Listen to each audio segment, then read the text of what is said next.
This interview is for information only and should not be considered as investment advice or a recommendation to buy shares in the company featured. Welcome to this Stock Box interview.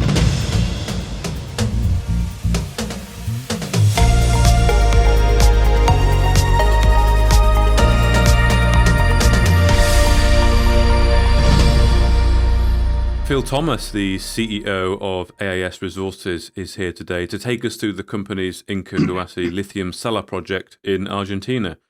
Now, AIS Resources currently has a 20% interest in a mining license in the highly prospective Incahuasi Salar. The license covers 300 hectares and neighbours a project owned by Ganfeng Lithium in China and Orocobre, an ASX-listed lithium producer. So, Phil, take us through the project and what you've got and what it's all about, if you can. Delighted, Mark. It's really exciting times at the moment. As you're probably well aware, Orocobre bought Galaxy recently and formed a multi-billion-dollar company. So there's a lot of action happening in the lithium space at the moment. And more excitingly is the price. It hit 15,500 yesterday, which has been a 10% increase for the month. So lithium is becoming flavour of the month in terms of the stock market and what's happening to the large number of explorers that are around. Okay. As you know, brines are much faster to bring into production than hard rock, and that's why there's a lot of excitement around AIS Resources and some of the other players in the Argentinian white triangle, I guess is another way to describe it. If we go through the Incahuasi Salar project, which is really interesting. Our next door neighbours are Ganfeng, and they're just finishing a drilling program at the moment. Orocobre is above that. Pepinini, which is also an ASX listed company, is to the western side. And then there's some other players that have some very small concessions to the north of that. We know from other players' drill results that they're getting 220 to 290 ppm lithium, which is the sweet spot for the EcoSolve process, which Spey Resources has signed up for. So Spey Resources have got a sub-license to produce lithium using the EcoSolve process. At the southern end of the project, the geophysics show large, shallow, deep sandy units with low resistivity, which is fantastic. Because the resistivity for salt water is 0.026, and we're seeing values less than that. So we know that there's either high amounts of lithium or potassium from the geophysics, and it won't take us long to wait because next Monday the drill rigs will start drilling the first 250-metre hole of about a 700-metre program, and that'll give them 5 holes to look at. And see what the results are from the sampling of the lithium from those drill holes. This is a great location too, easy access. It's a sealed highway into Pasitos, and then you've got only about 90 kilometres of dirt road into the Incahuasi Salar, and Tolo Grande is a township of about 120 people.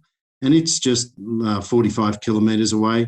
We've installed internet on a satellite dish there, and it's operating. So they've got all the infrastructure they need to have a successful drill program, and then work further from there to the next stages of pilot plants. We've got later on, I'll show you some fantastic news with regards to producing lithium. But I just want to tell you about how the transaction was put together. So AIS Resources has a 20% equity interest, and that's a free carry. So AIS Resources doesn't have to spend anything on the Salar. Mm-hmm. Spey can acquire the 20% interest for a payment of $6 million within 1 year of the initial option agreement expiring. And that 1 year, they've got to pay $1.1 million to buy the property. So a year after they acquire the property, they can buy out AIS Resources for a 20% interest. If they don't take that option will expire, and then AIS Resources will be a 20% owner in the project. At the speed that we're going at the moment, we've finished all the surface sampling, we've finished the resistivity and the geophysics, and now we're drilling, and we've been running, I think it was March or April this year. So in less than 6 months, we've got up to the drilling stage, which is showing great progress on this particular project. If we go to the next slide, you can see the location map. So here's where this ring is. You can see the Salar, and we're down where the little square box is. You've got some great company around. You've got Positos Salar up in here. You've got Rincon Salar there. You've got Pozuelos Salar there. You've got Pastos Grandes over here. You've got Azario down here. Rio Grande down here. And just below where the picture is, you've got the Hombre Muerto Salar, which is Galaxy and where Orocobre are. And you've got the Salinas Grandes Salar just above there. So you're right in the middle of the white triangle. You can see the township there and see what it's like, but that's about 3,500 metres above sea level. Not many trees around. And here on the right-hand side here, you can see the map. You can see that we've got great servitude area here where we can put pilot plants and buildings and roads. And then there's a couple of roads going straight on. On this border here, we were able to get 150, 175 ppm lithium. So the aquifers seem to be just in the corner here. So we think there's a big unit coming through here of sandstone, which is the aquifer coming down from the volcanoes that are around the Salar. Here's your scale. So we've got about 3 kilometres across here on the Salar, going down here.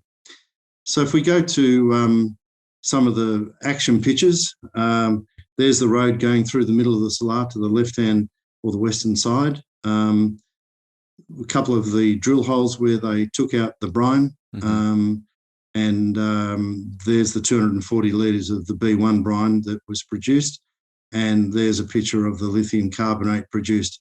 Doesn't look like much, but that's significant because that's actually 99.6% quality, and the yield from the brines that were taken out was 97%. So just a fantastic, unbelievable result from the EcoSolve process. So in that petri dish there, we're looking, that is lithium in its pure form, or that's 99.6% pure, right. And it was very, very low in magnesium, sodium, and calcium and potassium, which is part of the process because the solvent exchange process used in the EcoSolve process is like putting sticky tape into the brine, and it only takes out the lithium. It leaves everything else from behind. So it's battery grade, well and truly, if you look at the deleterious content of the 0.4%, that's not lithium. So yeah, it was a great result. And the white that we can see on the pictures there, that is brine salts, is that right? From Lake? Yes. Yeah, it used to be there. Yeah. It's sodium chloride, which is sitting on the top with probably some magnesium and calcium and potassium mixed in with it. And you can see here where they've put the grader through, and it's clipped the salt. So the salt penetrates probably to half to a metre below when there's soils and clays around the top. In some other salars, like Rincon, the salt is quite deep. It goes 75, even 100 metres in places because it's a different type of salar to these sorts of clastic sediments that sit on the top. Okay. These were deposited about 15,000 years ago, which was the end of the last ice age in Argentina. So was there a lake there, or it was a glacier? It's a lake. It wasn't probably glacial during the ice age, but the volcanoes are quite young. They're about 1.6 million years old. So the sediments around there, and then it has a very old base. There's not much from 400 million years to the last sort of 20 million years. Okay. So it was quite stable.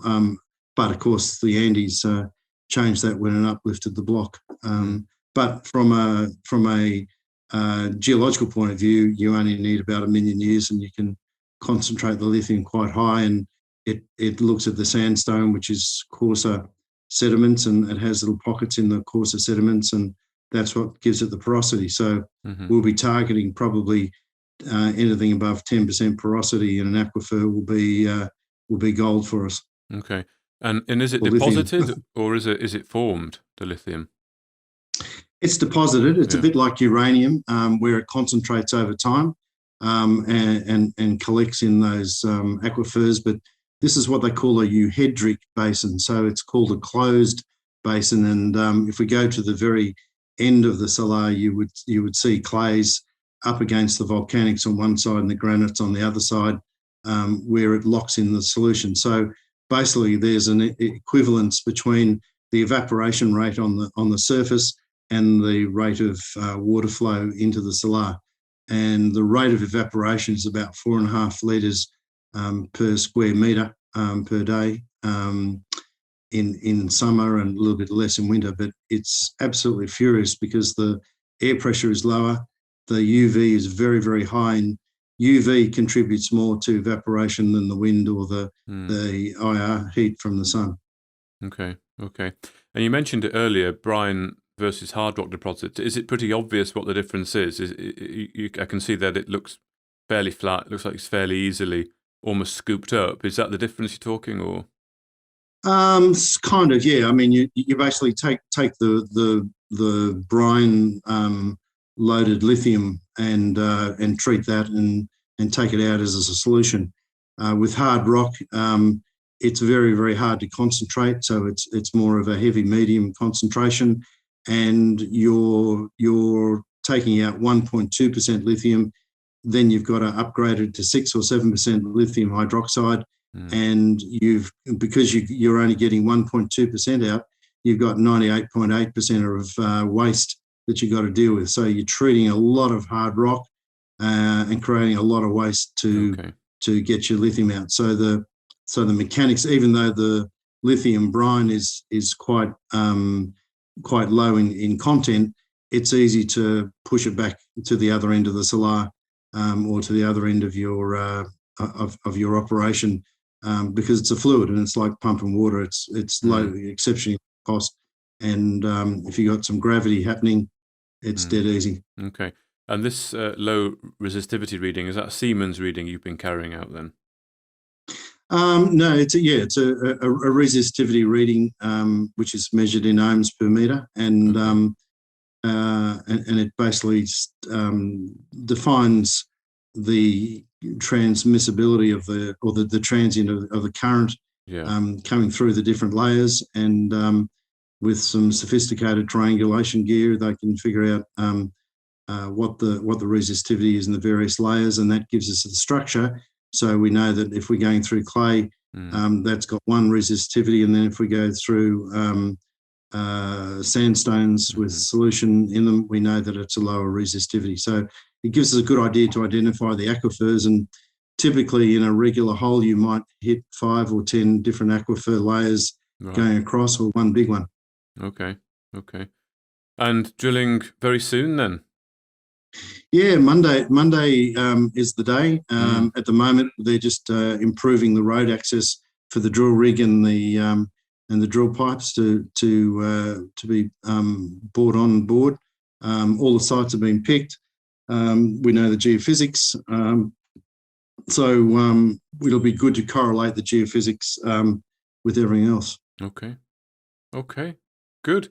Well, thank you very much. That explains that project pretty well. Is there any more you want to talk to us about on it? No, just there was a 1.2 million purchase price.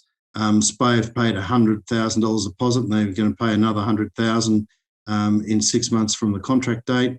There's a $450,000 exploration program in place, of which they've spent about $100,000 already. And I'm the project operator. Obviously, I've been in doing this stuff for a long while, for nearly 20 years now.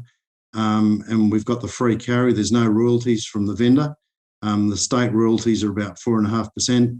Lithium carbonate's been produced above 99.5. And The pilot plant's being spec'd up right now that we've successfully produced it, and the initial plant, when it's put in, will be about 10,000 tonnes per annum. Okay, good.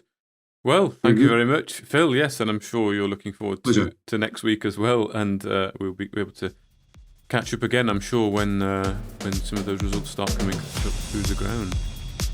Okay, thanks, Mark. Thanks, Phil. Thank you for listening to this Stockbox interview. For more information, interviews and videos, visit our website at stockboxmedia.com or give us a follow on Twitter by searching @StockboxMedia.